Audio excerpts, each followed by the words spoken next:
മുണ്ടത്തിക്കോട് വെടിക്കെട്ട് അപകടത്തിൽപ്പെട്ടവർക്ക് കേന്ദ്ര സഹായം എത്രയും വേഗം ലഭ്യമാക്കാൻ ഇടപെടുമെന്ന് ബിജെപി സംസ്ഥാന അധ്യക്ഷൻ രാജീവ് ചന്ദ്രശേഖർ പറഞ്ഞു.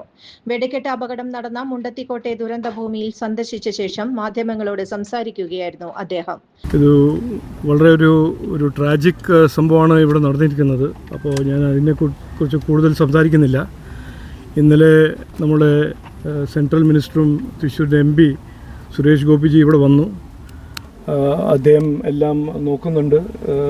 സ്റ്റേറ്റ് ഗവൺമെൻറ്റിൻ്റെ ഒപ്പം എന്താണ് അവർ പരിശോധിക്കുന്നതും അവരുടെ ഇൻവെസ്റ്റിഗേഷൻ നടക്കട്ടെ. പക്ഷേ ഞാനിവിടെ ഇന്ന് വന്നിരിക്കുന്നത് പാർട്ടീൻ്റെ ഒപ്പം ഇവിടുത്തെ ഈ ട്രാജഡിയിൽ പെട്ട വിക്ടിംസിനെ സഹായിക്കാൻ പാർട്ടി 100% ഉണ്ടാവും.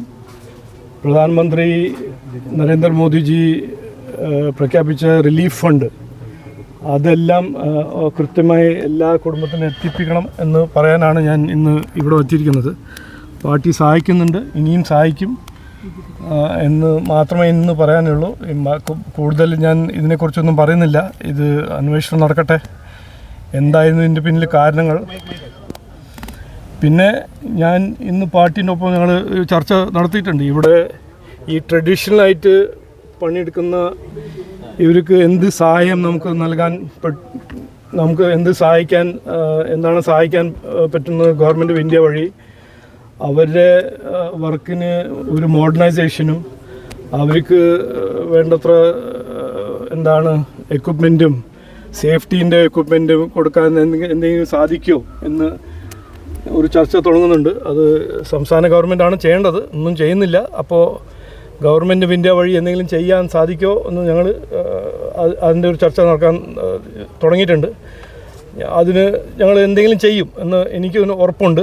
പക്ഷേ ഇതുവരെ പ്രഖ്യാപിച്ച റിലീഫ് ഫണ്ടും അതെല്ലാം കൃത്യമായി വിക്ടിംസിൻ്റെ ഫാമിലീസിനെ എത്തിപ്പിക്കാനും അവരെ സഹായിക്കാനാണ് ഞാനിവിടെ പാർട്ടീൻ്റെ ഒപ്പം എത്തിയിരിക്കുന്നത്.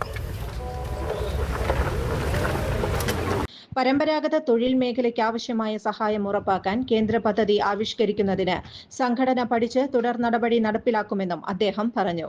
ശേഷം അദ്ദേഹം മെഡിക്കൽ കോളേജ് ആശുപത്രിയിൽ ചികിത്സയിൽ കഴിയുന്നവരെയും സന്ദർശിച്ചു.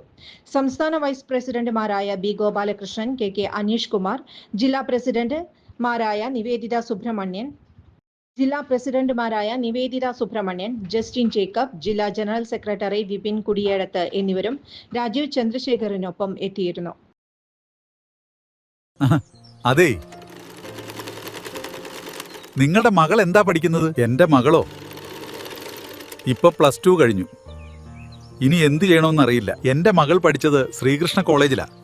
അവിടുന്ന് തന്നെ ജോലിയും കിട്ടും. തുച്ഛമായ ഫീസേ ഉള്ളൂ. പിന്നെ മെഡിക്കൽ ഫീൽഡിൽ ഒരു ജോലി. എന്റെ കയ്യിൽ ഒതുങ്ങുന്ന രീതിയിൽ ലക്ഷങ്ങൾ മുടക്കാതെ പഠിക്കാൻ പറ്റുന്ന ഒരേ ഒരു സ്ഥാപനമാണ് ശ്രീകൃഷ്ണ കോളേജ്. അതെനിക്ക് ഉറപ്പാ. കാരണം എന്റെ മകൾ ഇപ്പോൾ ഫാർമസിയിലാണ് ജോലി ചെയ്യുന്നത്. Sreekrishna college for health care and media studies, Ottupara bypass junction, Arabian മെഡിക്കൽസിന് സമീപം, അറേബ്യൻ ടയേഴ്സിന് മുകളിൽ. കൂടുതൽ വാർത്തകൾക്ക് ഞങ്ങളുടെ ചാനൽ സബ്സ്ക്രൈബ് ചെയ്യുക. ഫേസ്ബുക്ക് ഫോളോ അപ്പ് ചെയ്യുക. വാർത്തകൾ വേഗത്തിലറിയാൻ Anytime News.